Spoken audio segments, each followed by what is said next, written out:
अस्सलाम वालेकुम बारड़ो। बाबा कीअं ॾींहुं कल्ह गुज़रियो तव्हांजो? पढ़ाई कीअं थी? बेहतर पढ़ाई थी? अॼु माशाल्लाह सबक भी याद हूंदो हाँ न? माशाल्लाह ठीक है। भला असांखे को सबक ॿुधायो तव्हांखे ज़रूरु छा यादि आहे? बैत आहे? कहिड़ो बैत आहे? गीत धणी जा गॾिजी ॻायूं। अच्छा ठीक है माशाल्लाह ॿुधायो भला बाबा बैत। गीत गणिजा गॾिजी ॻायूं, गीत गणिजा गॾिजी ॻायूं, चोथों गढ़ड़ा में वसाए रागन में जो हम पचाए गाँव पाए, रसगुल्लन के जो पिरायूं, हम पचाए गाँव पाए, अर्श में जो तारा टिमटिमकाए, ते मालिक के सब सारंग गीत गणिजा गॾिजी ॻायूं। चलो ठीक है माशाल्लाह बैत सुठो यादि करे आया आहियो। अब अवां ॾियो ख़बर? सबक याद है? सबक यादि आहे? बाबा थोरो पढ़ी ॿुधायो भला। Do you sell leather shoes? Akbar चए तो चमड़ी वारा जूता विकणंदा आहियो? शॉपकीपर दुकान चए तो yes sir, what size do you want and what color is you shoes? Your choice. Your choice। जी हाँ साईं असीं विकणंदा आहियूं, पर तव्हांजी जूते जी माप ॿुधायो, तव्हांखे कलर कहिड़ो पसंदि आहे? अकबर चए तो I want size 7 and is for color. I have Is for color. is for color. I have lacking black one. black one. मूंखे 7 नंबर घुर्जे ऐं मूंखे कारो नंबर कलर पसंदि आहे। ठीकु आहे। अब ॾियो ख़बर तव्हां नंढड़ो।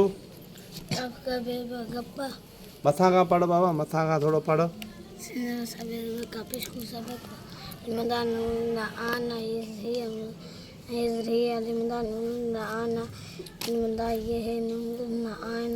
वॾे आवाज़ में पढ़। जी जी। पेल फा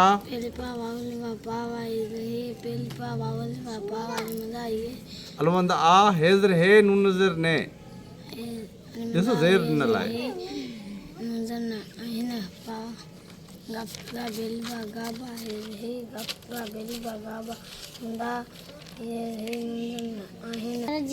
सबक ॿियो हज़रत मोहम्मद रसूलुल्लाह ख़ातमुन नबिय्यन सल्लल्लाहु अलैहि वसल्लम जा सोहणा इखलाक।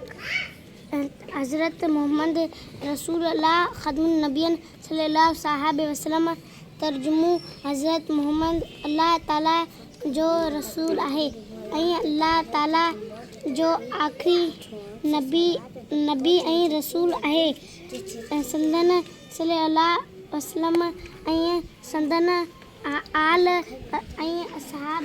ठीक आहे शाबाश बाबा, सबक ठीक है यादि करे आया हो तव्हांखे थोरो सबक कचो आहे, इन खे तव्हां रिपीट भेरो ॾियो। बाबा सबक हिकिड़ो तव्हांखे ॿुधायूं था, घर जो जॾहिं होमवर्क मिलंदो आहे उस्ताद जो कमु हूंदो आहे उहो तव्हांखे इल्मु ॾियणु हूंदो आहे, उनखे यादि करणु तव्हांजो कमु हूंदो आहे। इल्मु हासिलु करण जो मक़सदु छा हूंदो आहे? उनखे पढ़णो आहे, उनखे यादि करिणो आहे ऐं उन ते अमल करिणो आहे। ठीक है, जॾहिं असां पढ़ूं त था यादि नथा करियूं त इल्मु हासिलु करण जो को फ़ाइदो कोन्हे। वक़्तु ॾाढो क़ीमती हूंदो आहे। ठीकु आहे, असांजो बि त तव्हांजो जेको वक़्तु वञे पियो उहो वापसी न हूंदो। असां जेको वक़्तु ॾेई रहिया आहियूं न हीउ वक़्तु बि क़ीमती आहे।